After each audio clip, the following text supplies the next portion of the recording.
Mais uma vez, graças a Deus, igreja. Bênção essa manhã, hein?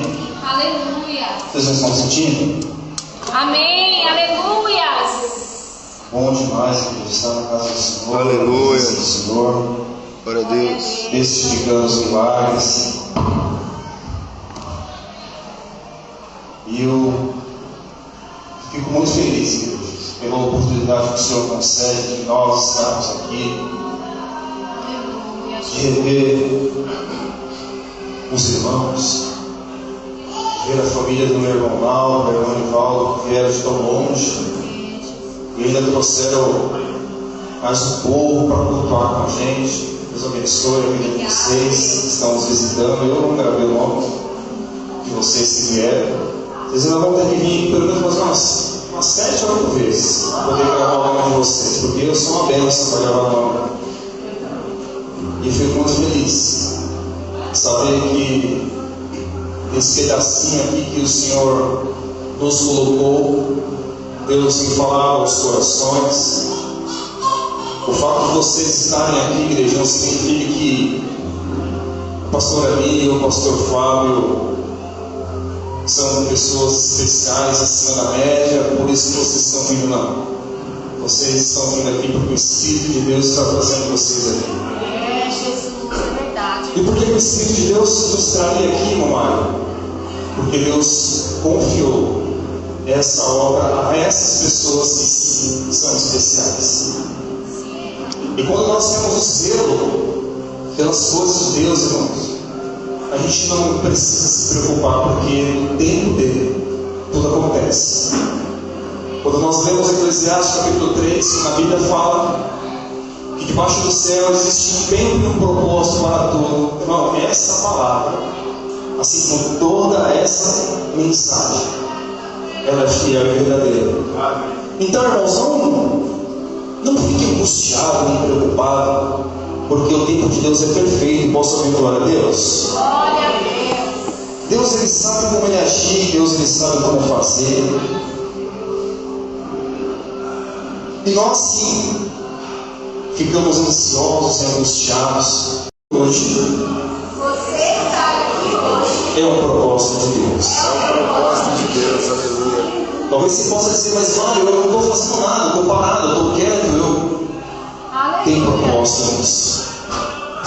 Espere o tempo do Senhor, Aleluia. porque Deus, Ele tem novidade para a sua e para a minha vida, amém, igreja? Amém. Aleluia.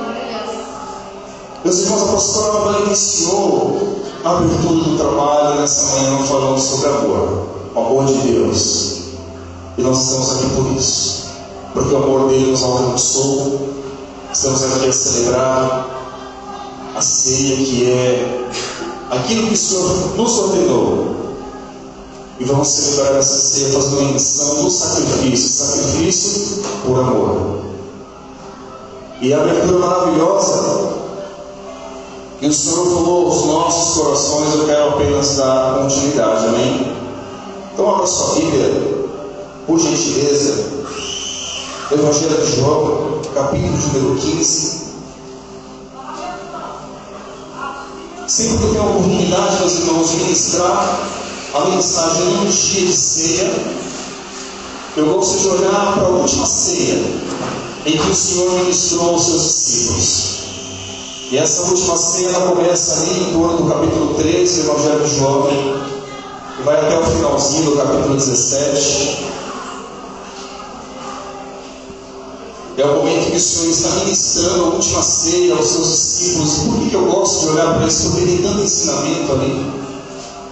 Jesus ele falou tantas coisas nesses 4 capítulos, irmãos, que se nós formos mergulhar e buscar entender de uma forma espiritual, não apenas teológica, mas espiritual, nós vamos enriquecer tanto o nosso conhecimento.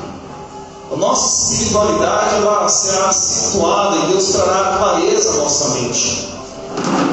Então, se você está com a sua Bíblia e já está com ela aberta no Evangelho de João capítulo 15, vai comigo lá, a partir do verso número 9. Porque diz assim: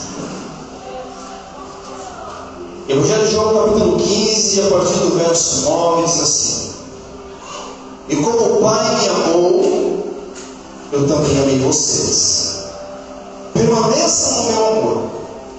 E se vocês guardarem, tenham guardado os mandamentos de meu Pai, e no seu amor permaneço. Tenho-lhes dito essas coisas para que a minha alegria esteja com vocês e a alegria de vocês seja completa. O meu mandamento é esse: qual? Que vocês amem uns aos outros, assim como eu os amei. Ninguém tem amor maior do que esse, de dar a própria vida aos seus amigos. E vocês são os meus amigos, se fazem o que eu lhes ordeno. E já não chamo mais vocês de servo, porque o servo não sabe o que faz o seu senhor, mas tenho-vos chamado de amigos, porque tudo que vou ouvir do meu Pai, eu vos dei a conhecer. Não foram vocês que me escolheram, pelo contrário, eu escolhi vocês e os designei para que vocês possam ir e dar frutos, a fim de que esses frutos permaneçam. E tudo que vocês pedirem ao Pai em meu nome, Ele lhes conceda. O que eu ordeno é isso: que vocês amem uns aos outros. Amém, glória a Deus. Deus, obrigado por essa palavra. E te peço, fale conosco, no nome do Senhor Jesus. E você se assente dando glórias, aplaudindo, exaltando o nome do Senhor, digno de ser adorado. Não, mas se for para Jesus é mais forte. Bota a força nessa mão aí. Você já acordou, você não está aqui. Então, se for para Jesus mesmo, pode fazer barulho nessa mão porque ele merece, porque ele é digno. Ô glórias. Maravilha, meu Deus.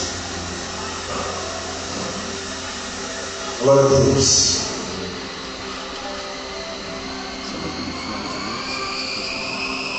Aleluia, Jesus. Meus irmãos, a mensagem da igreja, a mensagem de Cristo é essa. Se alguém um dia parar você na rua e perguntar, Mário, qual que é a razão de estarmos em uma igreja cultuando a Deus? Sim, adorando aquele que é digno, observando seus mandamentos, porque, como eu falei, propósito é um propósito, isso é a nossa salvação, estar com Deus. Mas enquanto estamos aqui andando pela terra, o Senhor nos deu um direcionamento. Você leu comigo. E expressar o amor, igreja, ao mundo parece algo difícil. Mas eu quero que você olhe para esse texto, para essa mensagem, e ver e tentar entender, assim como a nossa pastora ensinou lindamente aqui na abertura, a respeito do amor de Deus, a respeito de que maneira Cristo olhou para a humanidade que se entregou por ela, saber que esse projeto já tinha nascido no coração de Deus antes mesmo que houvesse qualquer homem na terra. Isso aqui é teologicamente para você pensar, mas ela falou isso porque ela leu isso. A carta de Pedro menciona isso, porque esse sentimento já havia nascido no coração de Deus. E Cristo já viria se entregar em favor da humanidade. O texto de João diz que ninguém tem amor maior do que esse. Ou seja, como expressaremos o nosso amor? De maneira ápice. Ele fala, entregando o seu bem mais precioso que a vida. Não estou dizendo isso que você precisa entregar a sua vida, mas eu quero que você olhe para Jesus e veja o que Ele fez. Ele entregou a sua vida por nós. E nesse sentimento, Ele expressou o amor ápice de Deus, o amor ágape. Ninguém tem amor maior do que esse. Não existe uma classe, uma graduação de amor maior do que essa. Amor que fez com que Deus olhasse para a humanidade e entregasse o seu Filho, como diz também o mesmo Evangelho de João, capítulo 3, porque Ele amou o mundo de uma tal maneira, essa tal maneira nós não conseguimos compreender. Mas Deus Ele amou o mundo de uma forma tão gigantesca que entrega o seu Filho. para sofrer, como a pastora disse, ser humilhado, sofrer o martírio, ser espancado, ter a sua face segurada, ter o seu corpo ali totalmente dilacerado pelos chicotes, ser zombado. Naquela sabatina de espancamento, e não sei uma sabatina, mas naquela sessão de espancamento, um dos guardas avançou na barba de Cristo, puxou a barba dele, tamanha fúria que eles estavam e o que Jesus estava fazendo, expressando o seu amor para conosco. Quero voltar um pouquinho antes para a gente poder adentrar nesse texto. Ele teve com os seus discípulos, ele sai dessa reunião, dessa ceia, e vai para o Getsemane orar.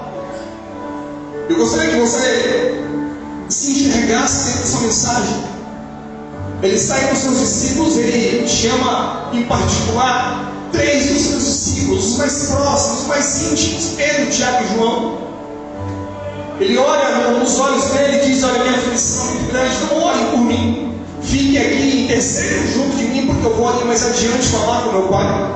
E depois de um período, quando ele volta, ele encontra os seus 3 amigos mais íntimos dormindo. Ele desperta aqueles homens e diz: homens, por que dormem?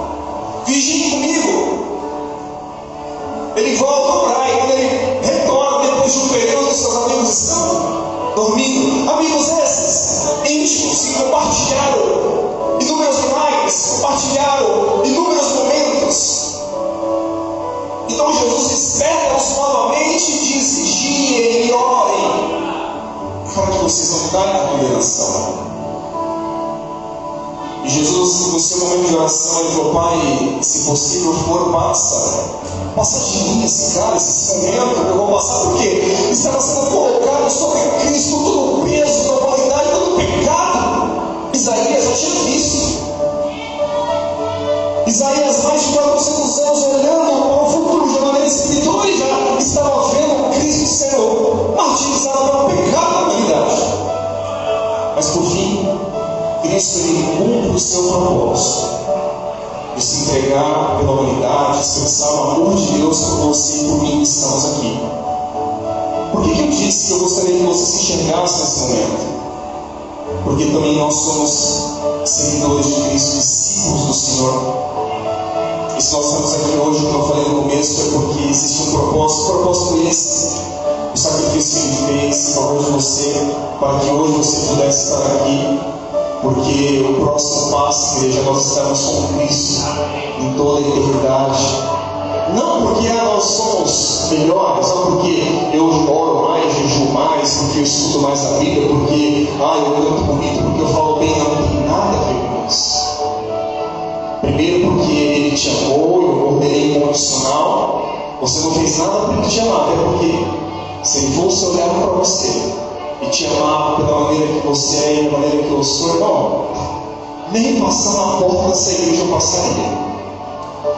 Se Ele fosse olhar para mim pela maneira que eu sou, pelos meus muitos pecados, me alcançou, me resgatou, e aqui estou eu, aguardando o tempo do Senhor, lutando, me esforçando para permanecer entre os seus escolhidos, porque você leu o texto. Não foi eu que escolhi Ele. Ele me escolheu, então eu tenho que me esforçar para fazer parte desses escolhidos. E à medida que eu estou caminhando, Ele me deu um direcionamento. Ele falou: eu te escolhi para que você vá e dê fruto, o seu fruto precisa permanecer. Eu tenho que olhar para os meus frutos e ver se os meus frutos glorificam ao Pai, a fim de que aquilo que eu falo, aquilo que eu exerço, aquilo que a minha vida inspira me fazer se manter de pé, porque aquilo que eu fizer tem que ter o caráter de glorificar a Deus e permanecer. Diante dessa introdução, eu quero iniciar a mensagem na igreja. Aleluia. Ele diz: o mandamento é esse: amem uns aos outros. Irmãos, e como nós vemos o cenário do mundo hoje? As pessoas orgulhosas, as pessoas querendo se matar, as pessoas querendo tirar o bem precioso de outra pessoa, pessoas agindo promiscuidade, pessoas agindo com devassidão, pessoas agindo com egoísmo, pessoas agindo de maneira presunçosa. E nós, como cristãos, carregamos esse mandamento: amar uns aos outros. E o amar uns aos outros, igreja, não compete apenas, como eu falei aqui na quinta-feira, porque alguém me fez o bem, eu vou fazer o bem àquela pessoa. Não, porque se eu fizer dessa forma, eu me enquadro na mesma palavra que Jesus falou aos fariseus, quando ele estava ensinando os seus discípulos ali no capítulo 6 e 7, ele fala: que bem ou que proveito tem se você amar apenas aqueles que amam você? Não tem proveito nenhum, porque os hipócritas fazem isso. Aí ele olha para os seus discípulos e fala: mas vocês não serão assim. Ame os vossos inimigos e ore por aqueles que estão perseguindo você. Então, se tem alguém te perseguindo, seja dentro de um templo evangélico, seja no seu trabalho, seja no seu convívio social, tem alguém te perseguindo, tem alguém te maltratando, te caluniando, zombando de você, ore por aquela pessoa. Mas que difícil é? Ore por aquela pessoa. Nós exercemos apenas o nosso ofício, eu posso chamar assim de ofício, estamos aqui ou pregando ou cantando, e vamos ser uma dádiva. Certa feita perguntaram para mim: Mário, você tem algum dom? Eu falei: eu tenho. E a pessoa falou: qual? O dom da vida. Porque foi o dom que não tem poder, mas as palavras dele têm. Mas Mário, você é poderoso, porque a minha palavra, humanamente falando, é como a palavra de qualquer outro homem.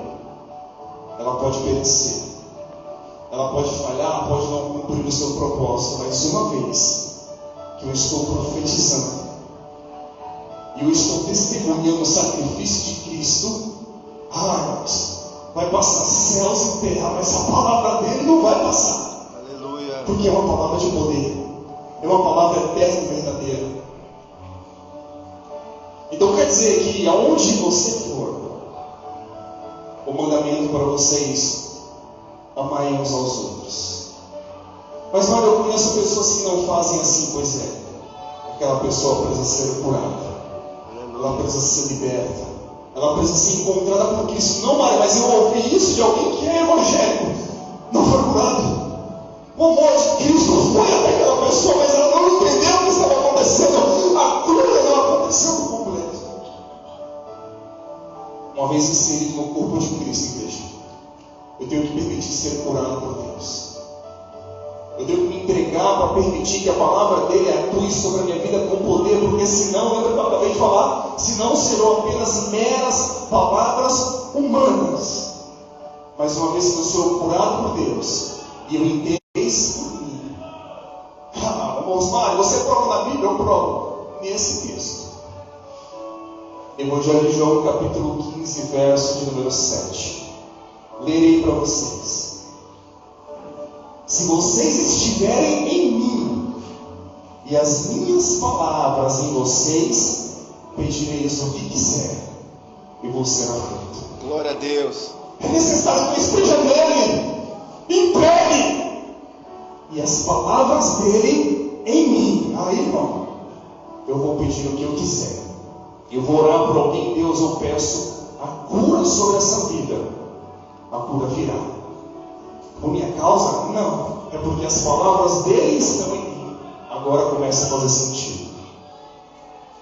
Irmãos, quando nós falamos de amor, se eu olhar para o meu irmão Diogo e falar: meu irmão Diogo, eu te amo, que é uma verdade, talvez alguém possa olhar e falar: nossa, que estranho isso aí. Sei não. O mundo hoje está assim, muito malicioso. Sei não. Os dois aí. Mas quando eu falo assim: meu irmão, eu te amo, e algumas pessoas, para melhorar a frase, porque o povo do mundo está confuso, as pessoas falam: eu te amo em Cristo, para não dar vazão para o diabo soprar nos ouvidos. Mas quando nós expressamos esse sentimento, quando nós olhamos para alguém, temos aquele sentimento de desejo, quando nós falamos assim: olha, eu te amo, nós queremos fazer uma representação do amor que Deus tem por nós.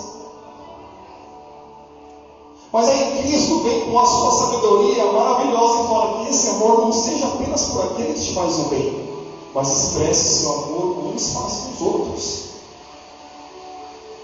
Porque quando nós falamos de amor, algumas pessoas podem pensar que nós estamos falando daquele amor humano, afetivo, de uma maneira íntima, corporal. Nós temos querendo mencionar o amor ágape, o amor supremo, o amor sublime, o amor de Deus, amor esse, meus irmãos, que já existia com Deus antes de Deus formar a humanidade. A glória de Deus já estava presente, a sabedoria, todo o poder, todo o amor de Deus já estava com ele antes mesmo de qualquer homem conseguir respirar sobre a terra. O amor de Deus já existia. É o amor sublime, é o amor ágape, é o amor que ele não vê parcialidade, ele olha para o ser humano e simplesmente ama o ser humano pelo que ele é, pela criação de Deus. É dessa maneira que o Senhor quer que nós olhemos uns para os outros. Mas Romário, mesmo dentro desse cenário de guerra, sim, mesmo dentro desse cenário de guerra que nós temos, aqui no Brasil vivemos uma guerra da violência.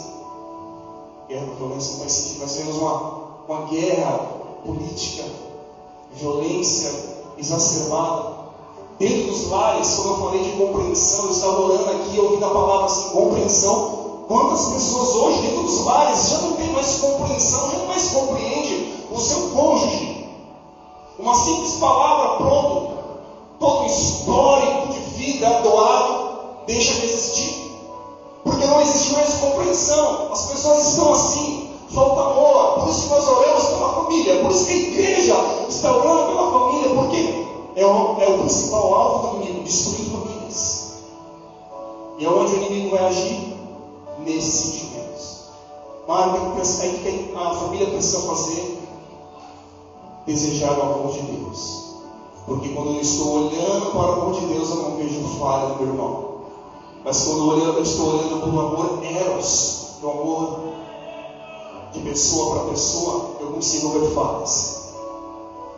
Porque o amor eros, ele existe por um determinado momento, quando a pessoa que está ao meu lado está me fazendo bem.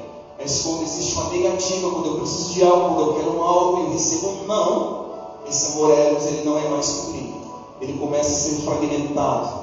E com isso, existem muitas rupturas dentro de lares. Mas quando eu olho para o amor ágape, é o amor perfeito. O apóstolo Paulo, ele, lá no capítulo 13, da primeira carta que ele escreve à igreja de Corinto, ele tenta explicar. A pastora falou, nós não conseguimos explicar o amor de Deus, é algo maravilhoso, realmente. Nós não conseguimos. Mas o apóstolo Paulo, cheio da unção do Espírito de Deus, ele tentou reproduzir em letras. Não sabemos se ele mesmo escreveu ou se Silas escreveu por ele, mas sabemos que a carta foi endereçada através do nome dele. No capítulo 13, a primeira carta da igreja de Corinto, ele fala isso. Ele fala, meus irmãos, eu dou uma pausa aqui agora para falar de algo que é mais excelente. Depois você poderia ir na sua casa. Ele fala, eu pauso agora para falar de algo mais excelente. E ele disse, e ainda que eu falasse a língua dos homens, e também falasse a língua dos anjos, mas não tivesse amor, isso nada me adiantaria. Ainda que eu ressoasse com bronze ou com o badalo de lucina, mas não tivesse amor, nada valeria. Ele diz ainda que eu tivesse uma fé de transportar os montes, mas não tivesse amor, o que adiantaria isso? Ele falou, se eu entregasse o meu corpo para ser queimado, não tivesse o amor, isso também não adiantaria. Aí ele continua dizendo, porque o amor tudo suporta, o amor não se envaidece, o amor é puro, o amor age com mansidão, o amor, ele não faz troca, o amor ele não é egoísta, simplesmente o amor ele ama. O amor simplesmente ama. E é o que nós estamos precisando aqui hoje, nessa manhã. Amar uns aos outros. E quando eu tiver que olhar nos olhos do meu irmão, que o meu olhar seja um olhar de amor, um olhar sincero, essa é a missão da igreja para esses dias. Viver hoje, nesse mundo que vivemos, por diversas vezes nós somos pegos e envolvidos em tantas confusões. Erramos nosso caminho, a nossa trajetória, porque estamos metidos com coisas do mundo, como o apóstolo Pedro ele falou a partir da abertura do culto. Porque o mundo ele nos assedia, nos cobiça, e só conseguiremos vencer o mundo através do amor de Deus. Hoje o mundo está um barril de pólvora. Existem guerras acontecendo na Ásia, no Oriente Médio, há rumores de guerra na América do Sul, há tensões na América do Norte, a Europa vive um barril de pólvora. O que falta mais no amor de Cristo? O amor de Cristo nos corações. Lembra que o apóstolo Paulo disse: o amor ele não se envaidece. O envaidecer é achar que eu posso algo a mais do que outra pessoa. Eu estou me envaidecendo. O amor não permite isso. Por que as pessoas falam assim, uma egoísta? As pessoas são egoístas, são presunçosas. O amor não permite essas coisas. Lembra que Jesus falou? Vocês não são apenas mais meus servos, vocês são os meus amigos, vocês estão perto de mim, vocês são íntimos. Bom, se eu sou íntimo de você, eu considero você meu amigo. Em momento algum, eu posso me colocar acima de você. Mas, Mário, você é uma pessoa que já viajou, uma pessoa que conhece, uma pessoa que tem um bom emprego, você fez faculdade, você já foi para muitos lugares, e mesmo assim, não me dá o direito de ser melhor que qualquer morador de rua deitado na sarjeta. Porque o amor de Deus também está sobre ele. O apóstolo Paulo, quando ele escreve a igreja de Roma, ele fala assim: tudo aquilo que para mim era tido como ganho, por causa de Cristo, é como se fosse esperto. O que ele quer dizer? Toda a faculdade, toda a ciência, todo o conhecimento, por amor a Cristo, ele abandonou tudo isso. Ele fala: não, porque eu quero algo que é mais excelente, que é o amor de Deus. O amor não permite essas coisas. Então, quando nós olhamos, talvez por essa ótica você consegue compreender o que Jesus está querendo dizer aqui para os seus discípulos. Ele diz: se vocês guardarem os meus mandamentos, o meu amor permanece em vocês. Aleluia. Você consegue agora entender por que Glória a Deus. dessa forma? Glória a Deus. Porque não guarda os mandamentos de Deus. Havia um documento, irmão Silvio, que saiu mais ou menos uns 7 anos atrás. Eu estava em uma igreja, e o pastor de uma igreja muito grande a igreja, ele falou assim: olha, nessa semana eu estava lendo um documento que o número de cristãos no Brasil tem crescido tantos por cento, eu não me lembro o valor. Ele falou: porém o número de criminalidades não tem caído. O número de casamentos evangélicos sendo destruídos tem aumentado. Ele falou assim: ele falou, na minha igreja eu tenho advogados. Ou melhor, a minha igreja congrega pessoas que são advogados. E na nossa conversa eles dizem que eles têm realizado muitos, como é que fala? Divórcio, mas é aquela conciliação, né? Tentando reconciliar. E ele falou: esses números eu lembro. De cada 10 divórcios, naqueles dias, 7 eram de pessoas evangélicas. Meu Deus do céu. Por que, igreja? Será que é esse amor? Será que é falta de compreensão? Será que nós não estamos guardando os mandamentos? Eu respondo: sim, não estamos. Não falo isso de maneira geral, obviamente. Mas o texto ele diz: se vocês guardarem o meu mandamento, o meu amor permanece em vocês. Mas, mano, o amor de Deus ele está sobre a minha vida. Você já falou que é incondicional, não importa o que eu faço. Sim. Mas para que eu permaneça nele e ele em mim, eu preciso guardar os mandamentos. Para que minha palavra tenha peso.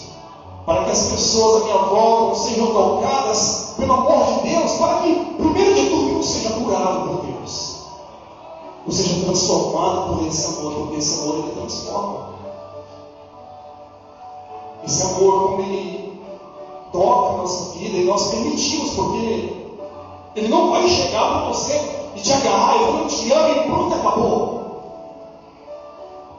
Você precisa permitir que esse amor Ele transforme a sua vida, porque Ele vai mexer com seus ouvidos. Porque uma vez que o amor de Cristo chegou até você, Ele vai começar a mexer com você.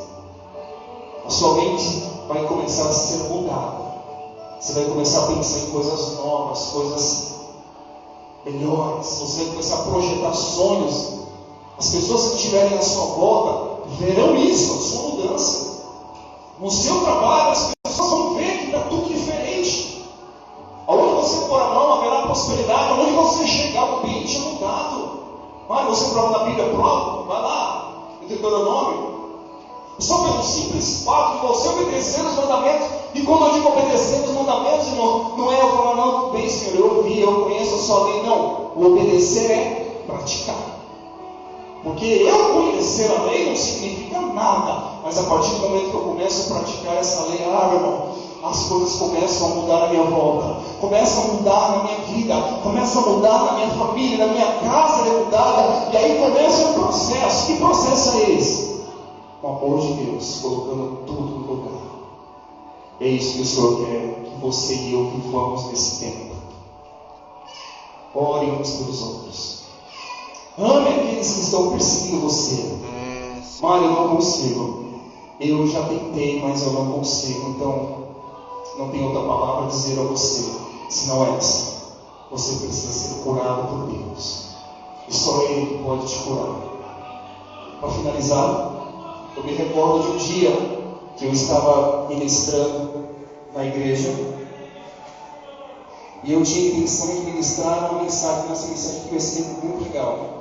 Eu comecei a estudá-la durante a semana, mas eu não conseguia encontrar um final daquela explanação. Então eu falei, Senhor Deus, essa é uma mensagem que o Senhor quer para esse dia. Então me revela a sua palavra. Fechei a Bíblia e fui seguindo o dia a dia. Em determinado momento eu ouvi aquela voz, perdão. E continuei meu dia. De repente pensei em alguma coisa e ouvi aquela palavra, perdão. Eu falei, não é possível, 2 vezes. Então eu falei, Senhor, o Senhor quer falar sobre perdão. Estou me revelando o texto. E o Senhor me mostrou um texto. Então eu comecei a ler aquele texto fazia todo sentido naquele momento.